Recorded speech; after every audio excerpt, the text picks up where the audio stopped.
Welcome to the Think Possible podcast.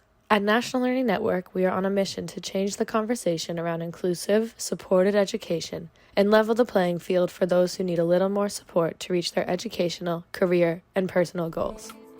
Life's not easy, but life can also be fun. Just find your people, 'cause we all need to find someone. Life's not easy, but life can also be fun. Just find your people, 'cause we all need to find someone.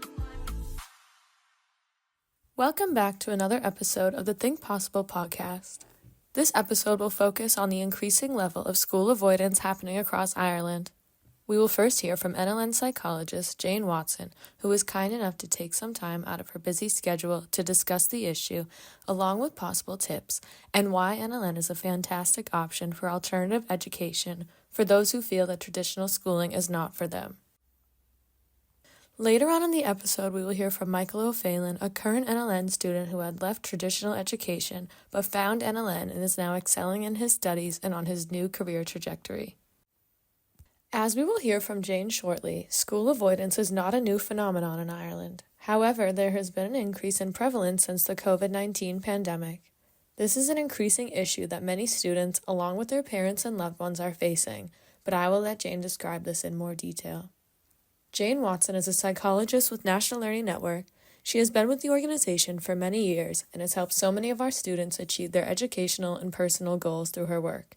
She has most recently dealt with many students who have come in after avoiding traditional schooling, and she, along with her colleagues, have worked with students to meet their needs through a holistic approach. Can you tell me a bit about your role with NLN and the supports our psychologists offer to students?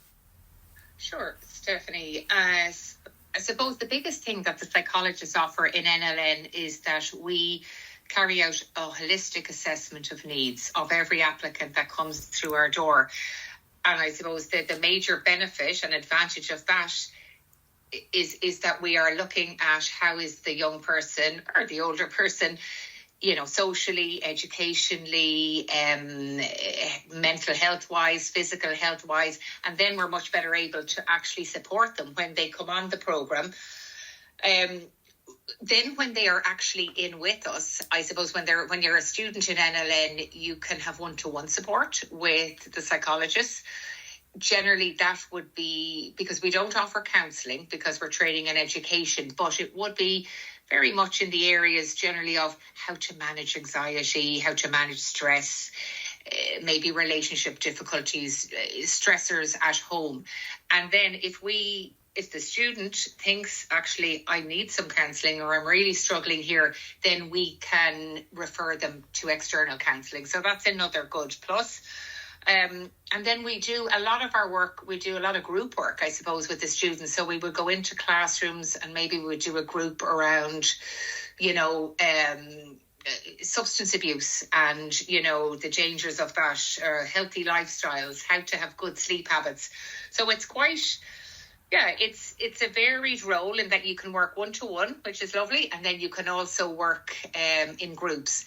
I suppose then it is also important to say that there is crisis management. So we would definitely have a role in that. If somebody becomes perhaps suicidal, if somebody has harmed themselves on site, then it would be the manager and the psychologist who kind of takes the lead on trying to look after the student then. So yeah, it's multifaceted. Yeah, a very comprehensive overview. Thank you.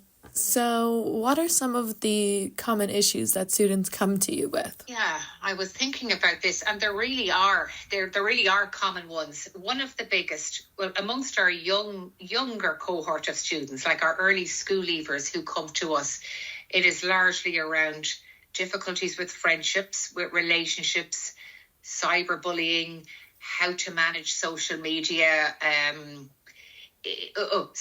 poor sleep habits, gaming till, 3, 4 a.m., not being able to get up to college. Mm-hmm. So they're very much, that would be a real general common theme for our younger early school leavers on those programs.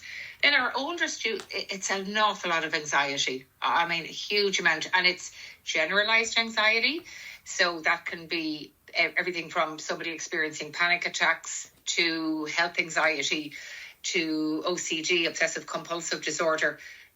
And then equally a whole other category nearly of social anxiety, because it's quite different. It's quite specific. It's quite different to general anxiety in that it tends to affect the students sitting, and that's what they find hard, being in the classroom with their peers. So they can really struggle with that. So often they will come and sit with me and we will look at, okay, maybe you need to take a break every 20 minutes, or maybe you need to come in a little bit earlier so that you're not walking into a big group of people.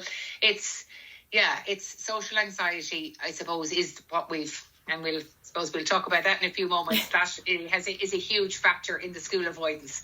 But right. They're the main. Equally, I suppose, Stephanie, they'll also come with a lot of family stressors, be it just difficulties at home, maybe in a marriage, financial difficulties, maybe there's substance abuse at home. So actually it is quite, but they're the main themes, I suppose. Yeah, and like you say, I think we'll touch on this again, but I'd say that a lot of those things do feed into the issue of school avoidance. Absolutely. Can you give a bit of background on what school avoidance is? Okay, yes. School avoidance. And it's also, I suppose, a lot of people term it as school refusal. And I think now people feel that is just, that's just not a nice way to describe it, because it actually, in the majority of cases, it's not that you're refusing, the young person can't go to school. Yeah. I suppose definitely it's really the person, generally the young person, for whatever reason, is just not able to motivate or to get themselves out of bed in the morning, like we all took for granted. You get up, have your breakfast and go to school. You just can't do that. Or that is just not possible. And I think when I was researching it for another piece of research a number of months ago, without a doubt, COVID, that pandemic really exacerbated the problem. It was always there, but it was in much smaller numbers. And whereas what happened in the lockdown, I suppose, for many young people, they realised actually school actually isn't that essential, actually, because I can just sit in my kitchen and I can have my class online. And so in a way, a lot of young people would say to us, well, if it was okay to shut down schools, well, then it's not that important. So actually, if I don't feel like going, that's okay, I'll catch up. I'll do some extra homework. So I suppose the mindset kind of shifted. Right. Also, I think what happened in COVID was people's anxiety. I mean, and everybody's anxieties did raise around our health of our older relations. And for a lot of young people, they were able to rationalize that, and they were able to go back to school and understand, okay, the pandemic is largely gone. We're now returning to normality. But there was a significant, and I think we all underestimated that. Anybody working in mental health underestimated the numbers of young people who weren't able, because for, even 6 months, 12 months after normality had resumed, they would be saying to me, but no, I can't. It's not right for me. I can't stand too close. I shouldn't be in a classroom. So it was so hard for them to break that cycle. And the other thing I think, Stephanie, which happened was those young people who might have been linking in with a psychologist or the child and adolescent mental health services, those services all shut down. They might have done them over online, but no young person really. It's too hard. It's hard enough talking about your feelings and your emotions, never mind across a computer screen. So they really didn't get those supports. So if you'd already been struggling, maybe with anxiety, maybe with an eating disorder, maybe with low mood, then those problems were hugely exacerbated. So the thought of going back to school also was just all too much. It was huge levels of overwhelm. I think that seems to be a good word to describe. They became very overwhelmed. And then they didn't really know how to mix with peers, because you'd been in your bedroom. Right. I mean, I think we already felt sorry for those first year college, university students who were so looking forward to that. Yay, this is going to be a great year. Oh, gosh, I get huge empathy for them. And then all their lecturers were sitting on their bed and no socializing. Yeah. So, so probably rambling a little bit now, but that's, yes, COVID lockdown, it's not that it was the complete, but it brought a lot of things to the fore, you know. Absolutely. I think it did more than just that age group too. I think you see it in a lot of people who would have been flying it socially before, and then it just, whatever happened. Yes. Whatever happened, it really, and that is why, I mean, I think it is commonly accepted now that, yes, the COVID pandemic is gone, but there is an anxiety pandemic, for sure, you know, and I think that's just going to take, you know, longer than maybe we would have thought. And it's just, I think again, it probably was it wasn't the focus. The focus was on the physical, keep everybody safe. But gosh, I remember there were times as a psychologist during it, I would be thinking, I think there's going to be a massive fallout from this. It's just human nature. Yeah. And when you get into bad habits, which we all did, and you don't have to get up every morning and you lose that sense of purpose and routine, it's really hard to kind of kick back into it. Absolutely. And if you're a young person and you're in a home perhaps where there's a lot of, even just as we said, stressors or conflict, it's going to be even harder for you to motivate and to come back. So it's very really difficult time for people. But yeah, that's school avoidance. And equally, I suppose I should say, school avoidance is very common amongst people who are autistic or neurodivergent, largely because the school system is quite narrow and it just can't, you're just, the fit isn't there. You know, their needs outweigh what the school, and it's no reflection on any school, but they're just not able to kind of, I suppose, support those needs. So there is that cohort of people who would always have been there anyway, but that's, you know, that's school avoidance literally nearly goes hand in hand, unfortunately, for somebody who is, you know, autistic. It's just a hard place to go to if social communication is your battle and loud noises are difficult. I mean, a school, it is literally, it's just a mass of people running around, going to lockers, bells ringing. It's too hard for a lot of young people who have that diagnosis. Of course. And I guess so, obviously post-pandemic, but when did you start to notice in your role school avoidance becoming a more prevalent issue? Yeah, I'd say I remember we were looking at it in 2021, so wasn't that the second year of it? Yeah, definitely, Stephanie, that is when we noticed maybe the occupational therapists or the social workers in the local teams, child and adolescent teams. We were having a lot more calls from them, a lot more requests for appointments, working with Stephanie. And actually, Stephanie is just not coping. Stephanie's not going back to school. What can you offer? So that's, I would say the second year. I'd say 2021. It was a significant increase. And equally, that is what the child and adolescent services themselves were saying. They were also they just couldn't meet the demand. So hence the long waiting list, which everybody talks about. And it is a real problem. It grew exponentially for them. Parents ringing them up saying, my young person won't get out of bed. I don't know what to do. You know, so definitely I'd say 21. Oh, wow. Okay. So nearly straight away, kind of. Yeah. So what are some tips for both students and their parents or guardians or, people in their family who care to try to help them move through this to combat school avoidance? I know. Oh my gosh. And Stephanie, when I read that question, I just thought, this is what I want to have an answer for all the time. I know. And I recently gave a talk last year in a library in my local area, and parents from the 3 local secondary schools had come. It was targeted to people who were, school avoiding, their young people school avoiding. And that was what I left with. I remember parents, and you literally could see the stress on their face, and they just wanted answers. Now we were able to I can suggest some strategies or some, resources, but I knew I wasn't giving them what they actually really wanted or needed, because it's such a grey area. But there's so many. Yeah. So yes, there are so many people out there who, look, any parent can to listen. It sounds very basic and really kind of really, I do that anyway. But as a parent myself, I know I don't always, but that is actually to listen and to empathize, I suppose, is the starting point, because the young person, 9 out of 10 times, is not choosing this. It is not laziness. It's not just because I want to game in my bedroom. They are struggling. A lot of the time they don't even know why.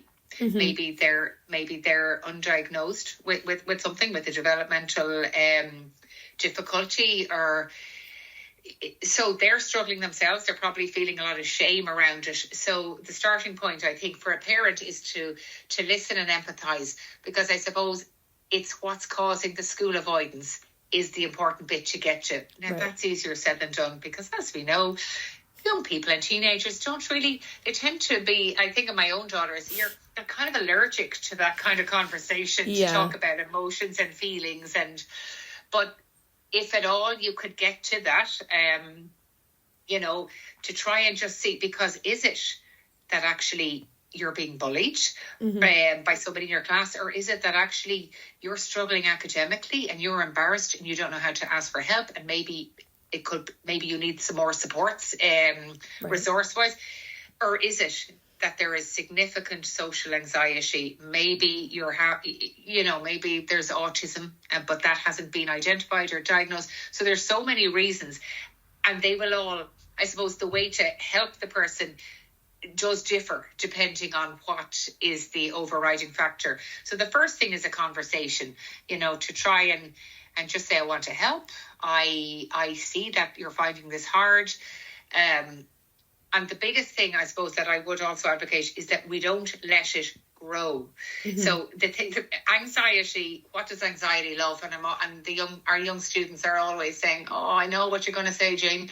It loves avoidance. That's what we do. It's oh great, it's really scary. Oh, okay, I'm just not going to go in there today. I'll go in there tomorrow. Right. And then all that happens is that anxiety, unfortunately, is growing and growing and growing. Mm-hmm. It's like a bar of soap, as they often describe it.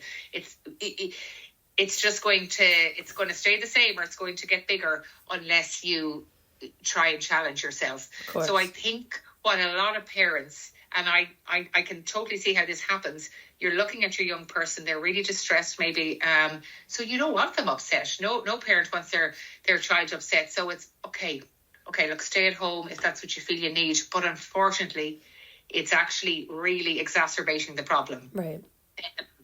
It's that whole, you have to expose yourself a little bit to it.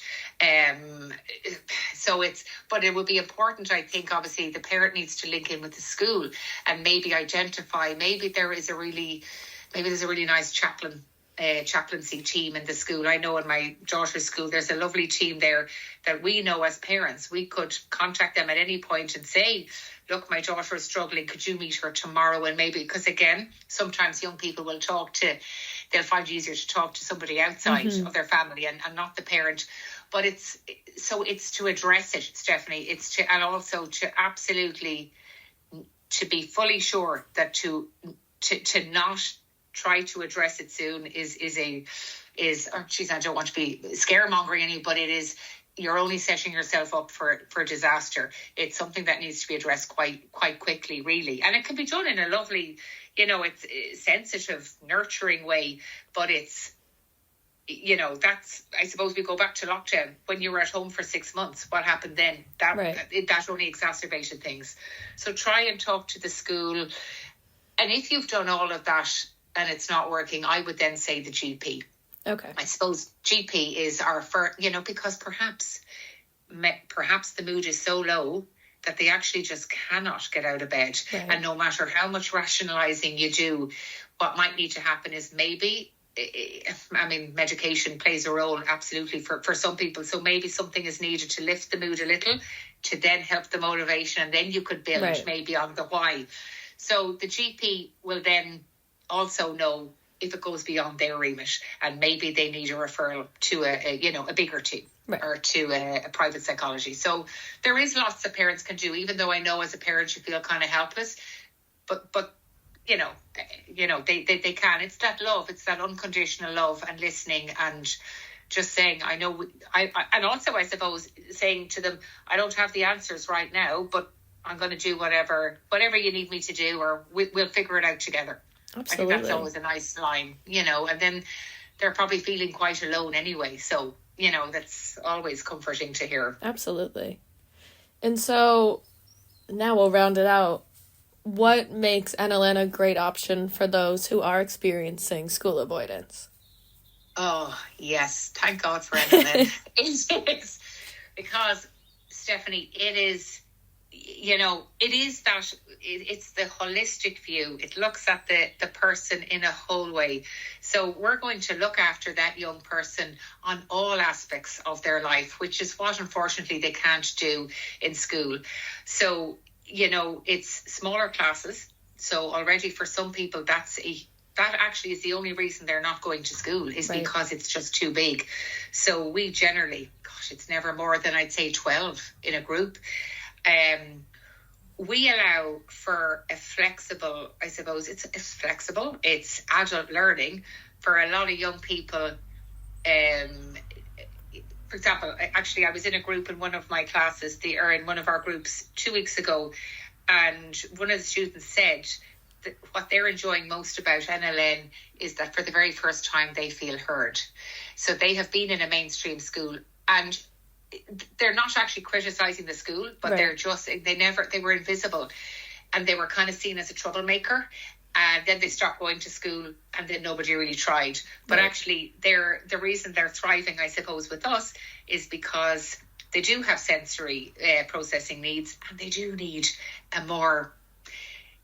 gentler environment, a quieter environment. Mm-hmm. So we're flexible. We work in a trauma-informed way. So for anybody crossing into our doorstep, we know a lot of our students are carrying huge, maybe there's abuse, maybe there's huge significant school bullying, maybe there's really dysfunctional home life, and nobody's going to go to school and get an education if that is unaddressed. Right. So we can look after that. We have, people come in and they have different goals. So for some people coming into us, it is all about their certification, and they want their level 5 and they want to progress to college, and we can accommodate that. But equally, I've had a student who's come in and his sole goal is to make a friend. Right. And if he said that in school, should the school teacher understandably would be, well, I don't really know where to start with that, because we just do the education bit. So that is what's important to him. So I've countless examples, Stephanie, which is great, of students who have come, who've been at home for a couple of years, and they've now left us and they've progressed to a PLC college. Amazing. Now, it hasn't been easy. You see, this is the thing. It is a journey, and that's maybe taken 2 or 3 years. It's also taken that young person starting off with maybe coming in 2 hours a day. I remember clearly a young girl who started, and all she could manage was 1 hour in the classroom, and now she has gone on to, she's studying early childcare education in our local PLC college. Great. So that, but she never would have believed that was possible, and for her it was about trying to understand, again, with the anxiety, you can't avoid it. What can you manage? Okay, and she might have said, I can manage 10 minutes. And then I might have said, no, let's do 40. And so we were all, there's a phrase called nag and nurture. And it is a little bit, it's that whole, I'm going to push you, but you're going to be in a really safe, space where you can come and talk to me then. And we can look at what went wrong or what maybe extra supports you need. So and we also, I suppose, when a student comes to us, they leave with a great plan, so we're going to help them figure out what they want to do career wise. If they want a job, if they want further education, they can get to meet a psychologist. We also have rehabilitation officers. They're all the acronyms we have. So that's our RO, and the RO would work with the student. They're like the student advocate. They're fabulous. They might help our young people get on housing lists, right. Apply for a disability allowance. And then we have resource teachers. I suppose it's that multidisciplinary team, Stephanie, that again, I think anybody who's experiencing school avoidance, they possibly need all of those, different, I suppose, skill sets working together. And we have the time, students work. The biggest thing we can say to students is there are no exams, and often the look of relief when they're sitting in front of you and they hear that is fantastic. So it's that continuous assessment which really helps with somebody who's been school avoiding, because it's not so scary. Right. I think it's that's God. I hope I'm giving it enough, but I think that's what NLN does. Yeah, I suppose, and just to go off of you, I suppose it's very individualized. So if you are having an issue in one area but not the other, an issue like issues across the board, there's something there for you to help every day. Absolutely. And that's and again, and that's what parents would have said to us sometimes when their young person is finished. They'd say, you know what, he was never able to get the bus. I was driving him everywhere because he was so anxious. That actually is their biggest sense of celebration, apart from the certificate, that the young person has got. It's that, I suppose every parent, that's all you want, is that their young person can have a friend, make friends, socialize a little bit and be happy. So I suppose that's the biggest thing, that we have space and time to do in NLN, I think, Stephanie. That's absolutely. Yes, we do feel privileged to be able to do that, because again, if you rush it, so if you say to somebody, you're just going to have to go into that class, you just have to go in there now and sit from 9 to 3. Right. Sure, it's just complete. Well, no, I'm going to do the opposite now, actually. That's too pressurizing. So you're trying to get the balance between, as I say, the nag and nurture. You're challenging, but you're supporting. Of course. And we just have fabulous teams. Fabulous staff teams. And I suppose we believe in, I think it's our ethos as well in NLN. We really believe in what we do. We really, we believe that there are people out there who need a different experience than a standard traditional education. So, and it's definitely working. I can attest to that. It's always lovely to go to those graduation nights that we have. It's actually just like, and then you just see the person at the end of their journey and how happy they are, and their mental health hopefully has improved, and they've more friends, and equally, maybe like that girl, they're going to head off to college and study what they always wanted to do. Yeah. Holistic, that's the word, I think. I know it's like a broken record, but that actually is the word that sums it up. NLN centers across the country have the same resources available to its students. It can be a fantastic option for those who feel that an alternative to reach their academic or professional goals is the right fit for them. However, it is appreciated that taking a step like contacting your local NLN center or attending a trial period of a course can be challenging, which is why we have been so grateful that NLN student Michael was willing to share his experience with me and offer some advice to those who are considering NLN. Can you tell me a little bit about yourself? Just introduce yourself, where you're from, what secondary school you went to. So, hi everyone. So, my name is Michael. I'm 18 years old and I'm from Waterford. I went to De La Salle College, so that's a secondary school for boys with over 1,000 students and 90 teachers in Waterford, and I stayed there until 5th year. I did complete my junior cycle, but it was cancelled my year because of COVID. So tell me a bit about your experience when you attended school. Okay, so when I was at school, I think it's fair to say that I struggled really badly. I was diagnosed with autism spectrum disorder during COVID, and I also developed anxiety surrounding school, which made it challenging to attend classes. I also found that when I transitioned into the Leaving Cert cycle, I skipped transition year and I was separated from my classmates. I didn't know anyone in my classmates, and I always felt lonely and isolated. Sensory issues also had an impact on school, as I'd get overwhelmed and overstimulated, often when in class, and I found that it made it very tough to focus. My teachers were supportive and tried to assist as much as they could, but I think it was the entire school environment as a whole that made it hard. So what brought you to NLN? I decided to try to join NLN in February 2023, as I realised school was not for me. I left school the previous month with no junior cert, cancelled due to COVID, and Leaving Cert, as well as no job. I didn't see any future and I didn't know what to do. I initially joined NLN on sample for 1 week, and I found it a supportive and enjoyable place of learning.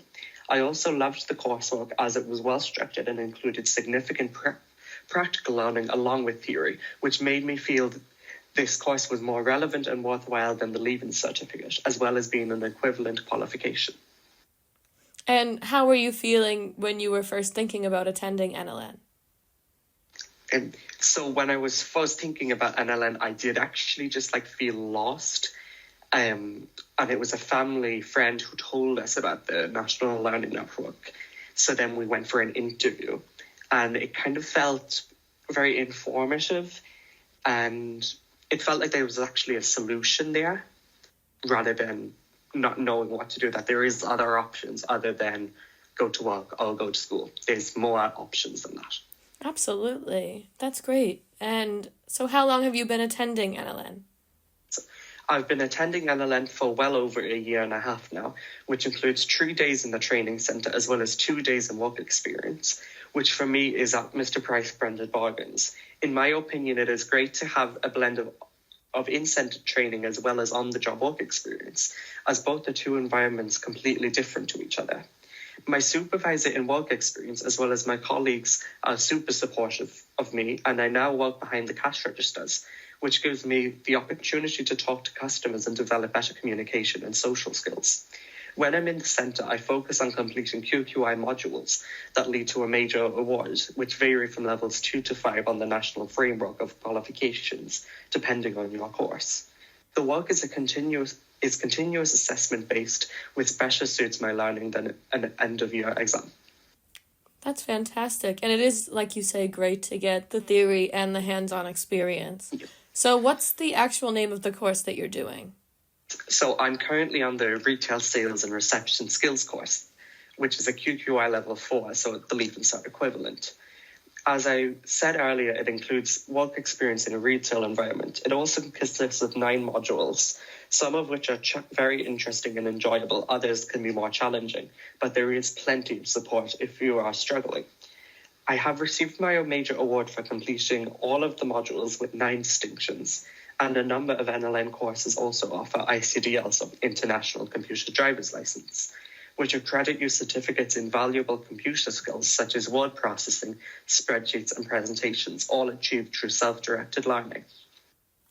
Well, that's fantastic. And obviously you're talking a lot about the different modules that are offered and the different skills that are offered. So overall, how are you finding your time in your course?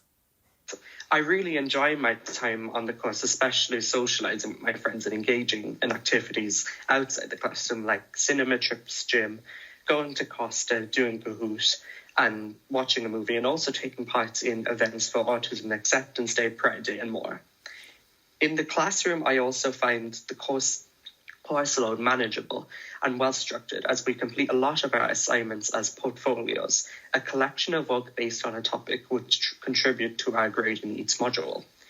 And instructors and other staff such as the RO and resource teacher also provide supports to help you both academically and personally, and they include monthly and quarterly reviews as well as individualized plans of action. That's great. So you talked about the social aspect, you talked about the resources that are available. So can you tell me a bit about the culture at your NLN Center as a whole? So I think that the culture at my NLN Centre, and one of the ways that NLN is so different to other educational centres, is that every programme or course is a person-based, work at your own pace, and does not put pressure on students to complete every assignment on time. And I think the culture is also that NLN is very inclusive to everyone, especially those with disabilities or illnesses, which some other places may not be as inclusive. And they appreciate that everyone has different abilities and talents and will encourage you to find and embrace what you are good at. Absolutely. So what has surprised you about yourself since starting your course? One way I've really surprised myself since starting in the NLN is how much I've improved socially. This time last year, I was still very shy, closed off, and I didn't know how to hold a conversation properly or how to make new friends and meet new people. Now I'm able to talk to new people with confidence and ease, which I credit to both NLN and Mr. Price, as they both have given me the opportunity to socialise and develop these invaluable skills. I've also developed an interest in computers, specifically Excel, which will help me as I walk through an online accounting and bookkeeping course I'm doing in my spare time. That's fantastic. So what has NLN meant to you? I think that my course and NLN have helped me so much in improving myself both academically and professionally, giving me new career options and opening further education doors I've never considered or had before. It's also helped me understand autism and other disabilities and helped me in learning new personal skills surrounding my own emotions and mental health in general. The car autism supports also prove beneficial for me as they teach invaluable life skills such as cooking, ordering food in a restaurant, and paying for items you buy. They primarily support those on the autism spectrum and host social groups both inside and outside the centre. That's fantastic. And so what is next for you? So what's next for me is that I'm keeping my options open with employment and I'm hoping to progress to further education, especially to an accountancy or business related course, as those would be my top preferences for a future career. Over the next few months, I'm going to keep progressing through my online course over my spare time. And since I'm finished my coursework, it will give me plenty of time to attend car social groups, as well as engage with our new car coordinator to learn and help with the day-to-day challenges of autism, as well as learning sensory regulation, which is something I still struggle with. So would you have any advice for anyone who's thinking about attending an NLN center near them? So I'd like to just say that I think the most important thing I can say to anyone considering joining NLN or listening to this today is that you just have to believe in yourself to be successful, and that nothing that you can't overcome is in the way of you achieving your goals. Absolutely. I think that's an incredible piece of advice, and I think it's one of the most important ones. An incredibly special thank you to Micheál for sharing his journey and to Jane for sharing the wonderful resources NLN centers across Ireland have to offer, as well as sharing with us the pressing issue of school avoidance. As we heard, school avoidance is on the rise, but NLN can be a great option for those who struggle with traditional schooling or those who have left school and would like to continue their educational and training pathway. If you believe that you or a loved one could benefit from NLN's personalized support and holistic approach to learning, you can find more information about your local center, contact details, and courses offered at nln.ie. As always, if you enjoyed this episode, please share with your family and friends. And until next time, mind yourselves and be sure to always think possible.